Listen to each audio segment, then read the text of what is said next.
सभी को नवरात्रि की हार्दिक शुभकामनाएं। देवी माँ आपको और आपके परिवार वालों को स्वस्थ रखे, सेहतमंद रखे और एकदम अच्छे से रखे। सीए एग्जाम सच में डिफिकल्ट है क्या या खाली एक हाइप क्रिएट कर दी गई है? इस वीडियो के अंदर समझते हैं एंड उसके साथ बताते हैं कि अगर डिफिकल्ट है तो उसको इजी बनाना कैसे है, या स्ट्रेट फॉरवर्ड या सिंप्लीफाई कैसे करना है। क्योंकि हम क्या कर रहे हैं ना, डिफिकल्ट को और डिफिकल्ट बनाने में हमारी माहिरी होती है। एवरी स्टूडेंट, जब मैं भी स्टूडेंट था तो जो थोड़ी सी चीज डिफिकल्ट है उसको एक्स्ट्रापोलेट करके और ज्यादा डिफिकल्ट बना देते थे by attaching too many things to it. And that is precisely what CA students do even today. And अगर आप में थोड़ा पेशेंस है, because that is also one of the virtues that you need to have to clear CA exam, patience है तो इस video को देखना। It will give you a perspective, a thought process and also some guidance कि कैसे आप CA exams को easy बना सकते हो। सबसे पहली बात, इस chartered accountancy course really tough and why should it be tough? Simple parlance है, मोक्ष मिलना आसान है क्या? नहीं है। नहीं है इसलिए उसकी इतनी वैल्यू है। इसलिए जिन लोगों को पता होता है उससे क्या होने वाला है, उसका क्या महत्व है, वो लोग उसके लिए क्रेव करते हैं, उसके लिए मेहनत करते हैं। And a very select few get to experience what moksha is. I don't know if I and you will get to experience it या कैसा होता है. Of course this is from a total parallel world, और वो type के mindset में चल रहा हूं मैं, but just to give you a metaphor, a kind of an idea कि what am I talking about. CA examinations difficult तो है ही, of course तभी वैल्यू है ना। अगर बीकॉम की तरह इजी हो जाए तो फिर वैल्यू क्या है? कुछ भी वैल्यू नहीं है, फिर तो वो बीकॉम ही हो जाएगा। तो definitely CA exams are notch higher या 2-3 notches higher than compared to your normal courses. Now of course ऐसा भी नहीं बोलूंगा मैं कि दुनिया का सबसे डिफिकल्ट फाइनेंशियल कोर्स हो गया, इंडिया का सबसे डिफिकल्ट कोर्स हो गया, नहीं। आई स्टिल थिंक एमबीबीएस या यूपीएससी या कैट, जो असली कॉम्पिटिटिव एग्जाम्स होते हैं जहां पर लिमिटेड सीट्स होती है and everybody is fighting to get those 100 और 1000 seats in the top colleges or the top ranks for the top services, that is still very much more difficult than chartered accountancy course, which is not a competitive exam. It is a professional course जहां पर अगर आप clear करते हो, irrespective of what the others are doing, irrespective of what the others result is, if you are getting 50 marks in every paper, aggregate निकाल रहे हो, आप पास हो जाओगे। Of course that conversation, that fight कि भाई institute controls the number of people who are passing या pass percentage, वो अपने साइड में चलता रहेगा। But matter of the fact is that this is not a competitive exam. There are no defined limited seats कि भाई 1000 लोगों को ही पास किया जाएगा। So from that point of view, according to me, it's not the most difficult course in the country. Financial course of course, because it is the primary premium finance course in the country, एक लौता ही है ना, बाकी CPS CFA India के तो है नहीं। बाकी आपका बचा कौन सा, एम कॉम बचा, बी कॉम बचा, तो ऑब्वियसली उसके कंपैरिजन में CF will be the most difficult financial course. MBA भी नॉट इन ट्रू सेंस, वो तो आपको रैंक मिलेगी, उसके बाद आप चूज करोगे आपको कौन सा फील्ड जाना है, तो एमबीए फाइनेंस में जाओगे, एमबीए मार्केटिंग में जाओगे। तो ऑफकोर्स इंडिया की तो सबसे डिफिकल्ट फाइनेंशियल कोर्स हो ही गई। And yes, it is genuinely difficult, not because its exams are tough or not just because its exams are tough, because it is also lengthy. आपको 2 साल आर्टिकलशिप करनी है, 3 साल तक पढ़ाई करनी है, पहले एक एग्जाम क्लियर करो, फिर इंटरमीडिएट क्लियर करो, फिर उसके बाद फाइनल भी क्लियर करो। आप टोटल में कितने 6 12 4 16 पेपर दे रहे हो, उसके बीच में वो स्पॉम आ जाएगा, उसके बीच में आईटीटी ये वो आ जाएगा, उसके बीच में 10 और कॉम्प्लिकेशंस आ जाएंगे। तो जो 3 या 4 साल का जो सेक्शन है, even if you are clearing in one attempt, you have to go through a lot of things day in and day out. Articleship by no means is an easy job. It's not just about the work, but उसका atmosphere भी हम सबको मालूम है, वो किसी और video में डिटेल में डिस्कस करेंगे कि it's not the most friendliest of environment to work in, nor is it very conducive for especially students. लेकिन that challenge is also there. All of this put together makes it a lengthy course, makes it a very difficult course, no doubt about it. But is it so difficult कि मुझे उसके वजह से anxiety होनी चाहिए, depression होना चाहिए, डर होना चाहिए, घबराहट होनी चाहिए, ब्रेकडाउन होना चाहिए? I don't think so. And the key over here is planning. आप कितने अच्छे से अपना पूरा जर्नी प्लान करते हो। आस्क योरसेल्फ, अगर आप अभी पढ़ाई कर रहे हो या नवंबर एग्जाम, जनवरी एग्जाम, अब तो 3 एग्जाम हो गए इंटरमीडिएट के, या मई एग्जाम, जब भी आप अटेम्प्ट देने वाले हो या प्रीवियसली दे चुके हो किसी भी लेवल का, if you are studying or if you have not been able to clear, ask yourself sincerely कि मैंने कितनी अच्छी प्लानिंग की थी और कितने अच्छे से मैंने पढ़ाई करके कितने अच्छे से मैंने एग्जाम लिखा था। कहीं ना कहीं तो चूक रही होगी।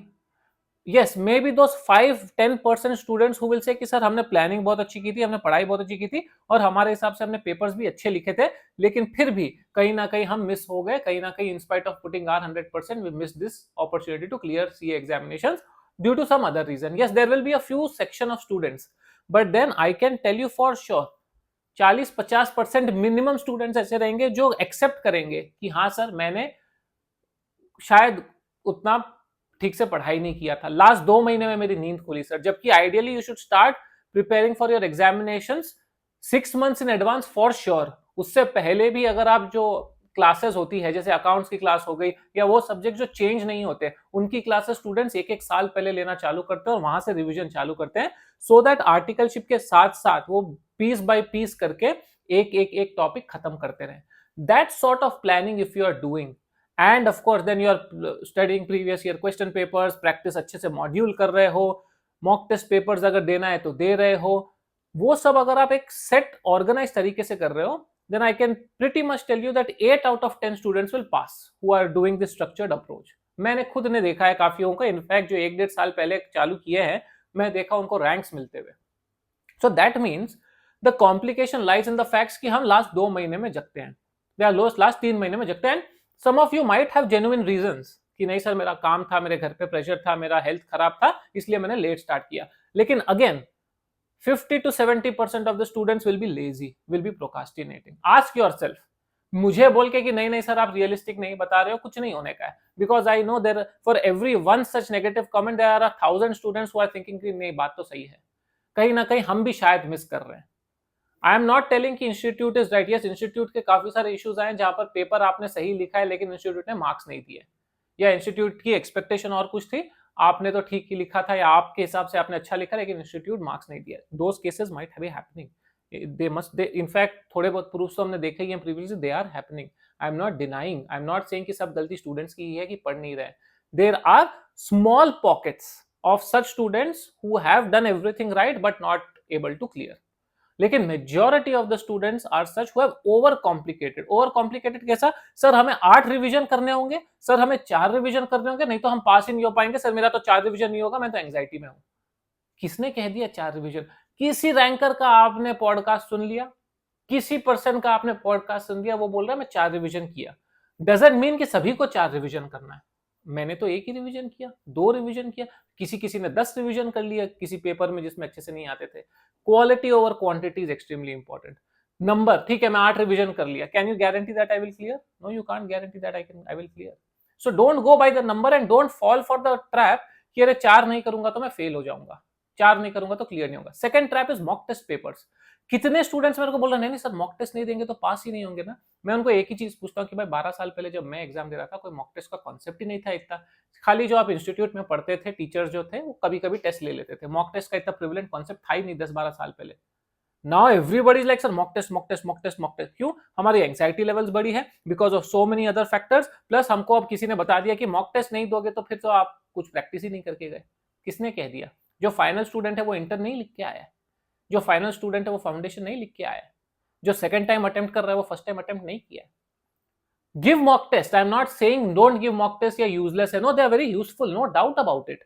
आपको प्रैक्टिस होती है, आपकी एंग्जाइटी कम होती है, आपको अपना स्पीड टेस्ट करने को मिलता है, आप कहां खड़े हो पता चलता है, but don't get overwhelmed bye it कि सर मैंने तो दिया ही नहीं अब क्या होगा, मैं तो फेल हो जाऊंगा। सर दोस्त बोल रहे हैं कि मॉक टेस्ट नहीं दिया, अरे तब तो फेल होना पक्का है।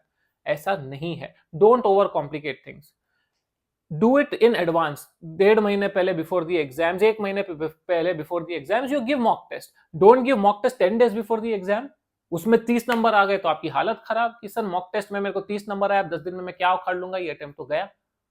वहां जाके आप देख रहे हो कि पेपर तो ईजी आ रहा है, मैं तो डिमोटिवेटेड था, कुछ भी लिख के आया फिर भी 40 नंबर आ गए लेकिन एग्रीगेट मिस हो गया क्योंकि मैं डिमोटिवेटेड था। These are real things, these are factual things. Nobody is denying कि कुछ हेल्पफुल होता है, बट एक्सेसिव कुछ भी करोगे तो वो कैंसर ही बनता है।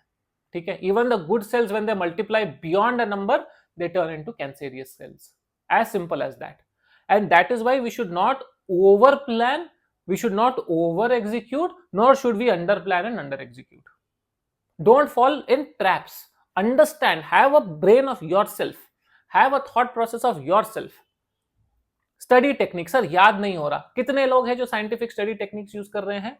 पोमोडोरो टेक्निक यूज कर रहे हैं, रैंडम रिवीजन टेक्निक्स यूज कर रहे हैं, या और 3-4 टेक्निक्स होते हैं, मैं जो वीडियोस डाल के रखा हूं वो यूज कर रहे हैं? कोई भी नहीं कर रहा है। जो कर रहा है वो देख रहा है उसके रिजल्ट्स, जो कर रहा है वो मैसेज करके बोल रहा है कि सर ये मैंने अप्लाई किया, फोकस भी हो रहा है, याद भी हो रहा है, रिटेन भी हो रहा है। You have to believe in a process. You just can't think कि मैं बुक के सामने अगर 10 घंटे बैठ जाऊंगा तो याद हो जाएगा मुझे, नहीं, आपको करना पड़ेगा। You have to apply certain processes. Previous videos देख लो मेरी, जाकर वो सीए मेंटरिंग एक प्लेलिस्ट बनाई है, उसमें बहुत सारी आपको मिलेगी। थियरी सब्जेक्ट कैसे टैकल करना है मिलेगी, प्रैक्टिकल सब्जेक्ट कैसे टैकल करना है मिलेगी। You have to understand, you have to absorb and you have to execute. 30 second में बताओ सर कैसे याद करना है, मुझे तो नहीं आता भाई 30 सेकंड में बताना कि कैसे याद करना है, क्योंकि it's a process, it has to be explained. I can't make this video in 60 seconds, even if I make, it will not add so much value because I can't go so much in depth. इतना मैं ज्ञान नहीं बांट सकूंगा उसमें, है ना। ये है मेरा सबमिशन कि सीए एग्जाम टफ है, लेकिन इतना टफ भी नहीं है जितना हम उसको बना के रखे अपने दिमाग में। मेंटली स्ट्रांग रहोगे सब ठीक होगा। लास्ट में जाने से पहले जो लोग यहाँ तक पहुंचे पहले आपका धन्यवाद। उसके साथ मेरा एक कोर्स है क्रैकिंग सीए एग्जाम, नीचे लिंक डिस्क्रिप्शन में है। It is right now at a pre launch, यानी कि अब मैं स्टार्ट कर रहा हूँ, उसमें एक अपलोड किया वीडियो और भी अपलोड कर रहा हूँ। साइंटिफिक स्टडी टेक्निक्स हो गए, डिवीजन टेक्निक्स हो गए, मेंटल स्ट्रेंथ हो गया, कैसे पढ़ना है आपको, कैसे एग्जाम प्लान करना है, स्टडी प्लान करना है, 1.5 डे, सब कुछ उस सीरीज में आएगी। एक ही जगह पर सब वीडियोस रहेंगे, आपको बार बार यूट्यूब पर आकर ऐसे वीडियो सर्च नहीं करने पड़ेंगे, जिससे कि आपका टाइम भी बहुत बच जाएगा। Right now only at 399 rupees, it will be increase once the course is fully live which is in another 10 to 15 days।